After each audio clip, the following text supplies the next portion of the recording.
ბლოგერ ჯეიკ პოლს ყაბამოტეხა მსოფლიო ჩემპიონმა კრივში. სამაგიეროდ მაგარი ფული ჩაიკეცა ჯიბეში. ანდერსონ სილვა კი 50 წლის ასაკში დაბრუნდა კრივში, სადაც UFC-ის ყოფილი ჩემპიონი დაანოკაუტა. დღეს ვისაუბრებთ ამ ორ თემაზე, ასე რომ თქვენგან ლაიქი, ჩემგან მეტი ინფორმაცია. ასევე დიდი მადლობა მინდა გადაუხადო ყველას, ვინც აქტივობს ამ არხზე და განსაკუთრებული მადლობა იმ ადამიანებს, ვინც დონაციით ეხმარება არხს. ვისაც გამეორება გინდათ ესეთი რაღაცის, აღწერაში დაგიტოვებთ სრულ ინფორმაციას, მე კიდევ ვიწყებ. 20 დეკემბერს კრივში ერთმანეთს დაეჯახდნენ ბლოგერი ჯეიკ პოლი და მსოფლიო ჩემპიონი კრივში ენტონი ჯოშუა. ზოგადად ახალგაზრდა ბლოგერი არ არის ჰაი კლასის მოკრივე. ის ძირითადად ხდება MMA-ის დაბერებულ ლეგენდებს, შოულობს ძალიან მაგარ ფულს და ასევე აძლევს საშუალებას იშოვონ ფული ამ პენსიონერებმაც. მაგალითად ჯეიკმა ისეთ სპორტსმენებს მოუგო შეხვედრები კრივში, როგორიც არის მაგალითად ბენ ასკრენი, სუფთა სისხლის მოჭიდავე, რომელიც კრივის გარტყმაში არ არის. ასევე მან დაამარცხა ბებერი ანდერსონ სილვა, დაბოლილი ნეით დიაზი და სხვა MMA-ის ლეგენდები. ბევრი საუბრობს იმაზე, რომ ჯეიკ პოლი ძალიან დიდ ფულს თავაზობს თავის მეტოქეებს წაგებაში, ამით თვითონაც შეულობს ფულს, სხვასაც აძლევს საშუალებას იშოვოს ფული. ეს ყველაფერი რა თქმა უნდა ჭორის დონეზე არის, მაგრამ ძალიან გავს სიმართლეს.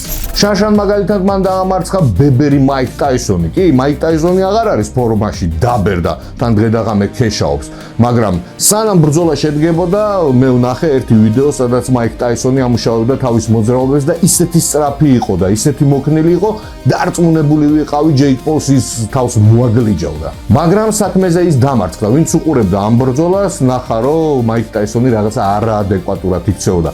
იხსნებოდა ბრძოლის დროს, თითქოს ეუბნებოდა მოდი დამარტყიო, თავისი გაქნეულ ხელებსაც ზოგჯერ აჩერებდა და არ ურტყავდა. მოკლედ შეხვედრა გაიყიდა დიდი ალბათობით. მე არაფერს არ ვამტკიცებ, უბრალოდ ამ ვიდეოში ჩემ აზრს წარმოგიდგენთ თქვენ.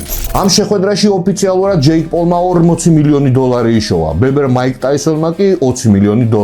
ეს ოფიციალურად. არაოფიციალურად ეს თანხა ბევრად მეტია. ამაზე არასდროს არავინ არ საუბრობს, არც სპორტსმენები და არც არავინ, იმიტომ რომ არავინ არ თulis იმ თანხებს, რომელიც შემოდის სარეკლამო სააგენტოებიდან, სპონსორებისგან, პირდაპირ ნახვებისგან. ასე რომ, როდესაც იძახი რომ ადამიანმა მოიგო $40,000 გინდ UFC-ში და გინდ კრივში, ეს ციფრი შეგიძლია გაამრავლო ორზე. ამით პირადად მე არავითარ შემთხვევაში არ ვაკრიტიკებ არც ჯეიკ პოლს, არც ტაისონს, პირიქით ვიტყვი რომ ყოჩაღ ბიჭებს, ბლოგერმა და პენსიონერმა ისეთი მაყუთი მოხსნეს, მსოფლიო ჩემპიონები ვერ იღებენ ესეთ ფულს. გასატეხი ის არის, როდესაც იყიდება ოფიციალური ნამდვილი სპორტული ღონისძიებები. მოკლედ ბებერი ლეგენდების მკვლელმა კიდევ ერთხელ მოინდომა კაიკუშის ჯიბეში ჩადება და შესთავაზა ბრძოლა UFC-ის ყოფილ ჩემპიონს მძიმე წონაში ფრენსის ნგანუს.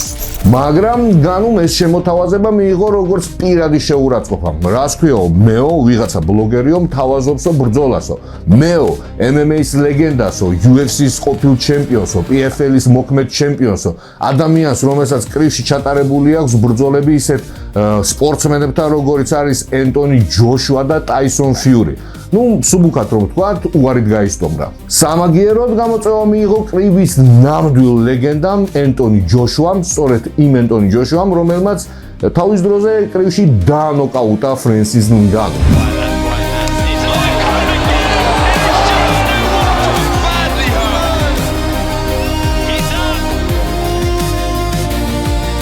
ამ ამბავს ნგანუ რო გაიგებდა, ალბათ თავში ხელებს შემოიტყავდა ეს რა ადვილი ფული გავმაზევ. თან სულ ყველამ ვიცით რომ ნგანუს ყოველთვის პრობლემები აქვს მაყურთან დაკავშირებით, ძალიან უყვარს მას ფული და დიდი ალბათობით შეიძლება ამ ბლოგერთან ის ვერ შეთანხმდა ფულის გამო. მოკლედ ჯოშუა და პოლი ერთმანეთს 20 დეკემბერს შეხვდნენ და ყველამ ვიცით რომ ბლოგერი თავის ბრძოლებში რაღაცა მახინაციებს აიყენებს, ყიდის თავის ბრძოლებს, მაგრამ ამ შემთხვევაში ის ვერანაირად ვერ გაყიდიდა ამ ბრძოლას. შეიძლება სხვა მიმართულებით გაეყიდა, მაგრამ იმ მიმართულებით რომ მოეგო ეს ბრძოლა, გამორიცხულია. და იცით რატო? ის ჯოშუას ვერავითარ შემთხვევაში ვერ დაამარცხებდა. ჯერ იმით დავიწყოთ, რომ ენტონი ჯოშუა გაბარიტებით იყო ორჯერ უფრო დიდი. კი, რაღაცა საუკეთესო წლები უკვე წარსულს ჩაბარდა, მაგრამ ის მაინც ძალიან ბირთვულ ფორმაში იყო. ვინც არ იცის, ენტონი ჯოშუა ნამდვილი კრივის ლეგენდაა. ის არის მრავალი ფედერაციის ვერსიით მსოფლიო ჩემპიონი და თავის კარიერაში ყავს ისეთი მაგარი მებრძოლები დაყრილი, როგორიც არის კლიჩკო, პავეტკინი და სხვა ლეგენდები. ამის გარდა ჯოშუა კრივში ოლიმპიური ჩემპიონია. მოკლედ ეს მისი სამყაროა. ის არის როგორც თევზი წყალში. გამორიცხულია ვიღაცა ბლოგერს, რომ დაემარცხებინა ეს სპორტსმენი. მერე წავიდოდა ისეთი საუბრები, რომ საერთოდ მიწასთან გაასწორებდნენ კრივს და პირადად მე, ისედაც 1000-ში ერთხელ უყურებ კრივს, საერთოდ არ შევხედავდი ამ გაყიდულ ბრძოლებს. თუმცა, როგორც კი შეხვედრა დაიწყო, დავწუნდი, რომ ეს ბრძოლაც გაყიდულია. ოღონდ ცოტა სხვანაირად. დიდი ალბათობით ჯოშუას ძალიან დიდი ფული გადაუხადეს იმის გულისთვის, რომ არ დაენოკაუტებინა და არ გაენადგურებინა პოლი პირველივე რაუნდში. 6 რაუნდის განმავლობაში ბრიტანელი ძალიან ცოტა დარტყმებს ისროდა.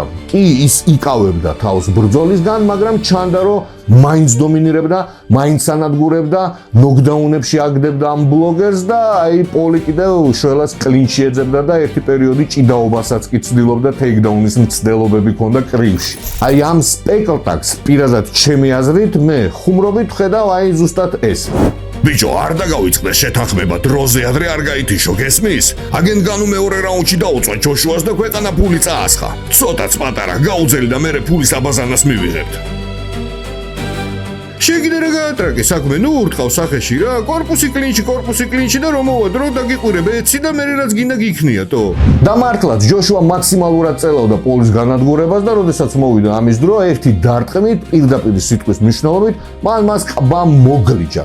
ეს მოხდა მე-6 რაუნდში. ეცი ნადირო.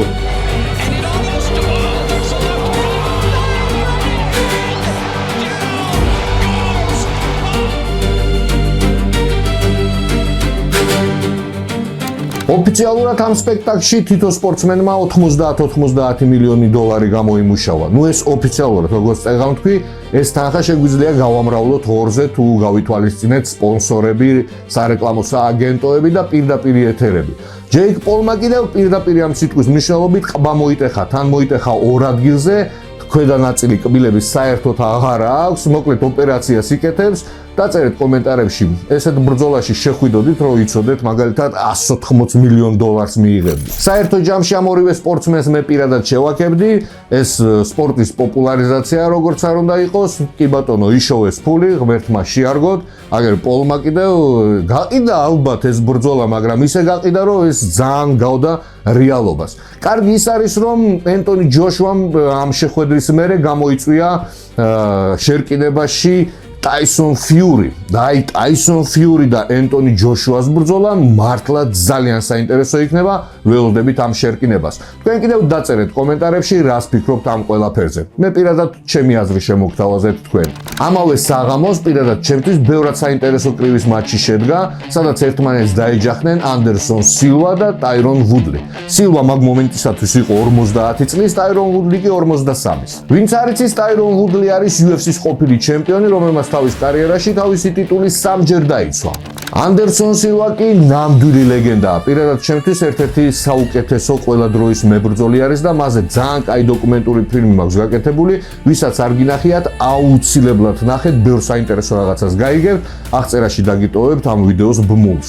ვინც არ იცის, სილვას რეკორდია გამარჯვებების სერიაში, მან ზედიზედ 16 ბრძოლა მოიგო მარცხის გარეშე და წლების განმავლობაში ეჭირა ეს რეკორდი. დღესაც პრინციპში ეს რეკორდია უბრალოდ წელს ისლამ მახაჩევმა გაიმეორა, მასაც 16 გამარჯვება აქვს ზედიზედ და მერაბ დვალიშვილი ისე ახლოს იყო ამ ყველაფერთან, ისე ახლოს, მაგრამ სამწუხაროდ დამარცხდა. სილვას ერთი პერიოდი ტიტულების დაცვის რეკორდიც კი ეკუთვნოდა, მაგრამ 2017 წელს ამ რეკორდს გადაახტა დემეტრიუს ჯონსონი და აი ამ უმაგრეს ადამიანზეც მაქვს გაკეთებული ვიდეო, აღწერაში ლინკს დაგიტოვებთ, აუცილებლად ნახეთ. ერთ-ერთი ყველაზე დაუფასებელი UFC-ის მებრძოლი, რომელიც პირადად ჩემთვის ერთ-ერთი საუკეთესო არის ამ სფეროში. მოკლედ ჯოშუას და პოლის შეხვედრასთან განსხვავებით, არ ამგონია აქ რაღაცა დადგმული იყო, თან თვითონ ანდერსონ სილვა რაღაცა პრინციპული და თავისებური ადამიანი არის, რომელიც მთელი თავის ცხოვრების განმავლობაში ნატრულობდა, რომ გამოსულიყო ნამდვილი მოკრივე, მაგრამ ვერ გამოვიდოდა მოკრივე, იმიტომ რომ ის MMA-ში იყო და როგორ იყო, ის იყო ნამდვილი მეფე.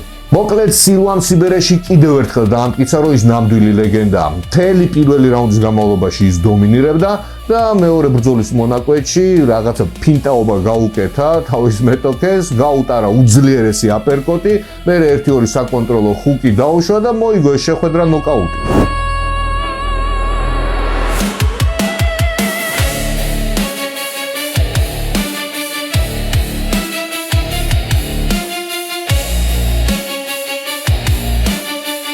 ამ ბრძოლაში ვინ რამდენი იშოვა ფული მართლა ვერ მოვიძია ეს ინფორმაცია, მაგრამ შეგვიძლია ვივარაუდოთ, რომ მინიმუმ 2 მილიონი დოლარი ბიჭებმა იშოვეს პენსიაზე და პირადად სილვასტრის $2 მილიონი პენსიაზე ძალიან მაგარი ფულია. მოკლედ ასეთი ამბებია კრივში. ბევრი თქვენთაგანი მწერს ხოლმე გააკეთე ვიდეო ტაისონზე ან მუჰამედ ალიზე. დღესდღეობით ამას მე ვერ გავაკეთებ, იმიტომ რომ ვთვლი რომ ამ თემაში კომპეტენტური მე ნამდვილად არა ვარ, მაგრამ დროთა განმავლობაში ამ სფეროსაც შევისწავლი და უკვე მოგაყრით ახალ ვიდეოებს გაგანებივრებთ უკვე კრივით დიდი ალბათობით. დღეისათვის სულ ეს იყო, მომავალ შეხვედრამდე.